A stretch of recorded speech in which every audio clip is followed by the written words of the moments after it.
ఏమరా పోడా, ఇంకా లగ్గం చేసుకోవారా? ఇట్లా రోడ్ల పొంట ఎన్ని రోజులు తిరుగుతావురా? ఏం చేయమంటావే మరి రాజమనక్క, పిల్లలు మంచిగా లేరే. ఓ నువ్వు సూరతులో పట్రా, ఏదో ఒక పిల్లని లగ్గం చేసుకొని పుడుక్కుమని ముగ్గురు పిల్లలని గంట అయిపోయేదానికట. ఓ పిల్లగాళ్ళు మంచిగా లేరు, పిల్లగాళ్ళు మంచిగా లేరు. నీకు ఎసుంటి పిల్లగాలరా ఏంది? లేట్ చేసి మునగరా, ఇప్పటికే పిల్లలు షార్టేజ్ ఉన్నారు. ఇప్పటికే నీకు 3 కిలో 30 వచ్చినాయి, ఇంకెప్పుడు వేసుకుంటావురా? ఈ ఏడాది వేసుకుంటేనే ఇక ఎట్లనే వేసుకుంటా, మంది మానం కన్నా వేసుకోబడుతున్నాయి కానీ అయ్యా బజార్కి వెళ్తే ఆ పొద్దున లేచి నుంచి 12 దాకా ఇదే సొప్పు మునిగిందే.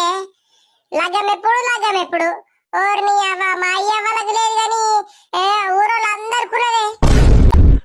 నీ అవ్వ నేను చేసుకుంటా, ఈ ఏడాది పక్కా చేసుకుంటా. ఏదో ఒక పోరిని లేపుకొచ్చి మీ అందరినీ రోడ్డు నింపుతావు.